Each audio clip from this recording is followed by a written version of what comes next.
Dober dan, to je N1 studio. Na politični sceni kar močno odmeva naše današnje razkritje, da je Janez Janša že pred več kot pol leta poslancem SDS na terenski seji poslanske skupine napovedal, da na prihodnjem kongresu ne bo več kandidiral za predsednika stranke.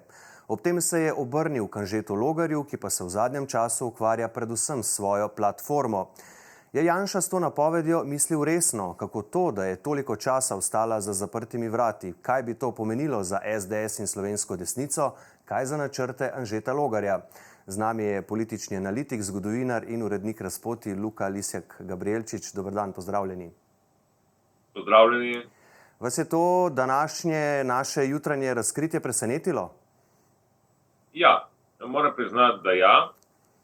Čeprav seveda to so ene izmed tistih dogodkov, ki pravzaprav vsi pričakujemo in potem, ko se zgodijo, nas presenetijo. Vendar seveda, kot se je izkazalo, naj bi se to zgodilo pred meseci že, in mislim, da dejanja, ki so se potezi, ki jih je takrat potegnil Anže Logar in vsi drugi vpleteni pravzaprav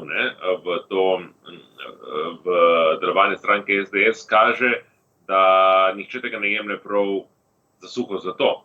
Zadnje ne bi bilo prvič, ko je Janša signaliziral svojo pripravljenost, da odstopi kot predsednika stranke. Spomnimo se pred 12 leti na enem intervjuju, ko je bil še drugič premier za RTV Slovenijo, je tako zelo nonšalantno povedal, da je v vsakem primeru je pripravljen odstopiti, se stranka ni imenovana po njem, za razliko od katere druge stranke. Že večkrat je to omenil, se pravi, med besedami in dejanji je velik razkorak. Je morje, kot pravijo Italijani. Mislim, da je to bila tudi oblika na nek način, ne pritiska, ampak, kako bi rekel, ena izmed oblik pogajanj, če se tako reče, z Anžetom Logarjem, poskus, da bi nekako ga ohranil v svoji orbiti. Ker bi bilo seveda, če bi bila ta izjava resnična, če bi bila mišljena resnično, potem bi se seveda Anžetu Logarju dosti bolj splačilo, da bi se v bistvu ostal kot zvest član, lojalen član stranke in se profiliral in čakal na trenutek svojega nasledstva. In to je bil verjetno neka izjava, ki je namenjena tanko temu, se pravi pomiritvi Anžeta Logarja, češ da se pravi čas nasledstva bo prišel. Zdaj, kako resno je to vzel Anže Logar, kaže tudi njegova dejanja v zadnjih mesecih, od takrat, ko ne bi bila ta izjava izrečena. Je pa nekako razumeti, da ga je morda poskušal s tem Janša stisniti v kot, na nek način. Ja, ga ohraniti v svojem krogu, se pravi, še naprej vezati njegove interese na svoje. Anže Logar, deloma morda tudi uspešno, Anže Logar svojih stikov za stranko, kot smo videli, ni prekinil v zadnjih mesecih, čeprav se je špekuliralo, da bi ustanovil svojo poslansko skupino, menda so bila pogajanja glede tega z nekaterimi drugimi kolegi v poslanski skupini že precej daleč. Na to se je potegnil nazaj, morda je to povezano tudi z njegovim pričakovanjem, da vendar ne bo prevzel nasledstvo po Janezu Janši, vendar že samo dejstvo, da istočasno dela na nekem svojem projektu, na neki svoji platformi, pač kaže, da očitno se poskuša pustiti več opcij odprtih. Je pa seveda samo dejstvo, ne toliko, da je to Janša rekel, ampak to, da je po tolikih mesecih to vendar prešel v javnosti, to seveda predvsem vaša zasluga N1, je torej že to samo spremeni dinamiko. Ker nekaj, o čem se zelo na glas govori, nekaj tako delikatnega, pravzaprav, o čem se že na glas govori, samo po sebi spremeni dinamiko stvari. Janez Janša bo čez 2 leti, ko bo redni kongres SDS-a star 66 let, v politiki bo več kot polovico svojega življenja, od tega, če sem prav začel, 32 let na čelu stranke SDS, vsi pričakujejo trenutek njegovega odstopa, trenutek, ko bo odšel iz vsaj vodstva SDS-a, če ne še iz javne politike. In ker je delovanje stranke tako tesno vezano na svojo usodo, vsi pričakujejo z napetostjo in s tesnobo, marsikdo verjetno tudi, kaj bo po njem. In to razkritje gotovo služi kot katalizator tem špekulacijam. V SDS sicer naših vprašanj niso komentirali, se je pa na Twitterju odzval Janša in zapisal, da je to, citiram, seveda ena od možnosti na kongresu SDS čez 2 leti, tako kot je bila na vseh dosedanjih kongresih. Našega poročanja torej ni zanikal, je pa odziv v smislu, češ, saj to ni nič novega, raje se ukvarjajte z Golobom. Kako ta odziv vidite vi? Ja, najprej se mi zdi ta odziv potrditev tega vašega razkritja, ker če bi to ne bilo res, bi se gotovo odzval drugače. Ne samo na tem psihološkem, se pravi, načinu, ne, ampak tudi čisto ni zanikal. Ni zanikal, zelo verjetno je to treba imati kot potrdilo, je pa že spet ta njegova izjava, ne, če bo tako kot na vsakem kongresu, pač bo tako kot na vsakem kongresu doslej, ne, in se ne bo nič spremenilo, ne, se pravi, tudi na nek način pokaže, koliko je mogoče bila iskrena ta njegova izjava pred, bi rekel, na vodstvu stranke, ne. In mislim, da je danes po tolikih mesecih tistim, ki so jo slišali, bolj ali manj je jasno, da prav zelo iskrena verjetno ni bilo mišljeno. Ja, v bistvu se mnogi sprašujejo, ali je Janša mislil resno oziroma dvomijo, da je mislil resno, ampak če ni mislil resno, zakaj bi to potem napovedal, razen zaradi tistega, kar smo v bistvu že prej na začetku omenila, da nekako vrši nek pritisk na Anžeta Logarja? Ja, on je že večkrat to napovedal. Bi zdaj še nazaj bi šteli, kolikokrat je to namignil, omenil, zagrozil, obljubil, kar nekajkrat, ne. On se vede, kot da bi bil običajen predsednik stranke, kot da bi vsakič zelo slučajno kandidiral na kongresu, vsakič zelo slučajno bil izvoljen, čeprav vsi pač vemo, da je odnos med stranko in predsednikom v zadnjih 3 letih precej drugačen, da to je njegova stranka v vseh pogledih, ne, postala.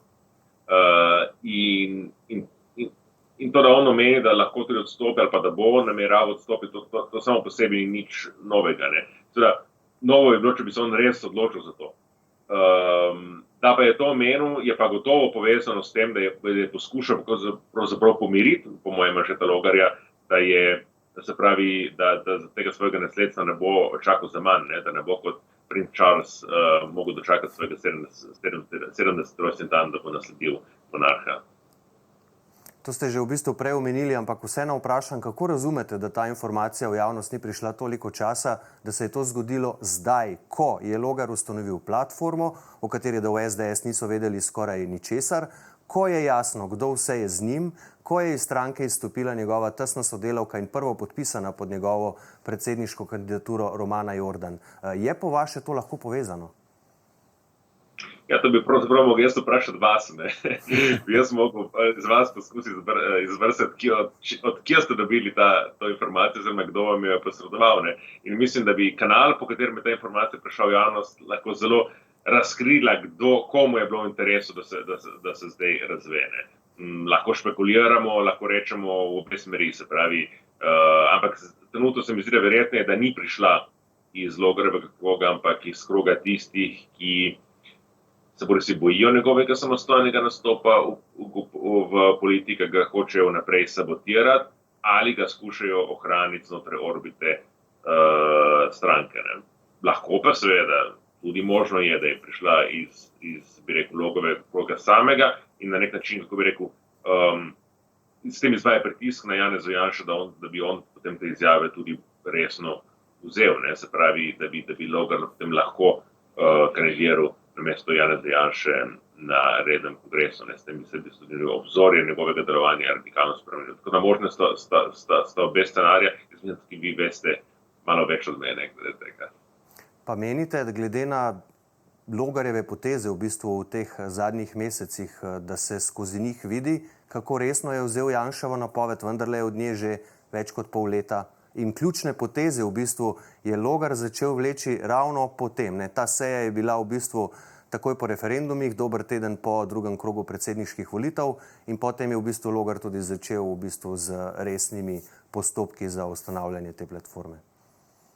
Glejte, mislim, če odmislimo dejstvo, da je bilo že zelo, zelo veliko priložnosti, ker bi Janez Janša moral ne samo ponuditi odstop, ampak tudi dejansko nepreklicno odstopiti. Jaz mislim, da zadnji tak trenutek je bil po porazu leta 2011, porazu, ki si ga lahko izključno pripisal sebi, ne, takrat ni bilo nobene afere Patrie, ki bi zaskrbovala slovensko javnost, ničesar ni podtaknil, uspelo mu je mu je iziti kot poraženec iz volitev, v katerih je bil favorit vaš čas. Če odmislimo to, bi rekel, po porazu na državnozborskih volitvah, po porazu na referendumih, ki je bil velik, to po mesecih zelo težavnega vladanja njegovega naslednika, po porazu tudi na predsedniške volitve, dobro, to je Logarjev poraz, lahko rečemo, ne, ampak je na zadnje tudi poraz SDS-a, je najmanj, kar bi se lahko pričakovalo, da bi on napovedal odstop, ali pa da bi napovedal, da ne bo več kandidiral, in najmanj, kar bi se pričakovalo, da bi to storil javno. To mislim, da je neka minimalna demokratična higiena. Ne. Zdaj, da je to storil znotraj strankarskega kroga, še enkrat je po mojem namenjeno bilo temu, češ, se bom odstopil, se bom prepustil Anžetu Logarju, ki je očitno bolj priljubljen od mene, ne, sodeč rezultatom, ne, in je to slušal kot nek način, kot pritisk, kot nekako dobrikanje Anžetu Logarju. Zdaj, on od tedaj je nekako začel neko svojo pot. Ta pot še ni pripeljala nikakor, še niti od zdaleč, ni požgala vseh mostov, se pravi, ima še vedno več kot en kanal odprt proti temu, da bi on nadaljeval, torej k temu, da bi on nadaljeval svojo kariero v SDS-u, ampak zelo jasno kaže, da tudi, se pravi, se on pripravlja podlago tudi za morebitne druge opcije, ne, se pravi, stopa na tanko tej poti, po kateri je takrat pred letom 2011 stopil Virant, ne, se pravi, še vedno je član stranke, še vedno sodeluje v strankenih organih, ampak istočasno si gradi nek svoj lasten imidž, na nek podoben način, ko se ga takrat Virant s tem svojim predsedovanjem Zboru za republiko. S to razliko, da seveda, da Zbor za republiko ni bil Virantov. Tam so bili ljudje tudi, ki se mu kasneje niso pridružili, medtem ko je pa pri platformi, ki jo ustanovil Anže Logar, zelo jasno nas je vzpostavil nek svoj kadrovski bazen, ne, ki je do neke mere alternativen in neodvisen od Janševega. Kaj pa bi, če bi se res to zgodilo, za SDS in desnico pomenil Janšev umik in da potem SDS prevzame očitno njegov izbranec Anže Logar, če se bo to zgodilo? Ja, tukaj sta najmanj dve možnosti. Ne. Se pravi, ena možnost je, da Janez Janša resnično ne znova kandidira na rednem kongresu, vendar istočasno se Anže Logar odloči iz takega drugačnega razloga, da kljub temu ustanovi svojo lastno stranko. Ker v tem primeru seveda Anže Logar med drugim nastopil proti SDS-u, ki bi ga vodil nekdo drug. In bi, mislim, imel absolutno prednost. Mislim, da bi ta Logarjeva stranka uspela prevzeti večji del volivcev SDS-a,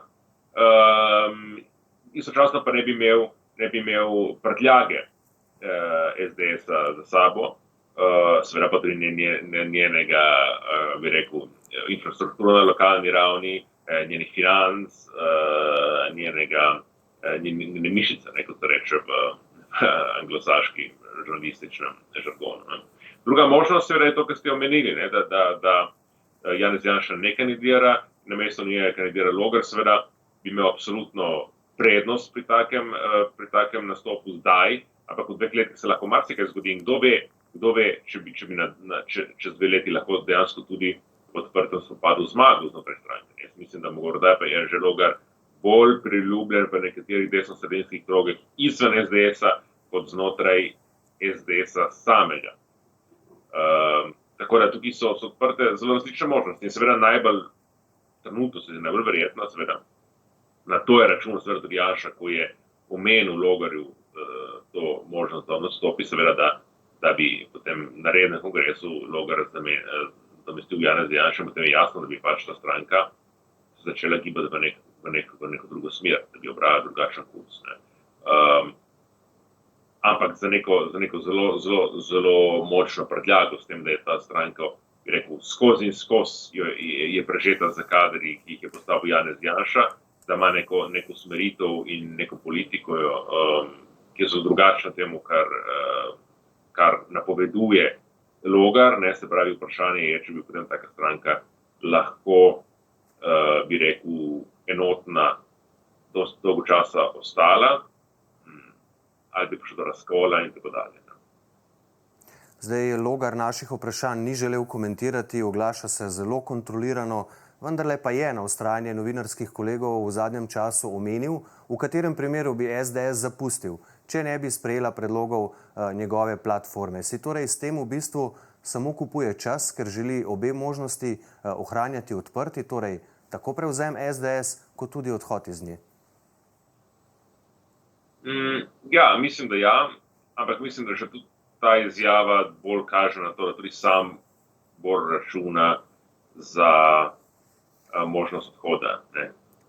Zlasti pa to, kar sem omenil prej, se pravi, če bi on stranke iz takšnega drugačnega razloga ne uspel prevzeti, najbolj verjeten razlog, da Janez Janša ne bi odstopil, da bi potem on nastopil za svojo lastno listo, za svojo lastno stranko.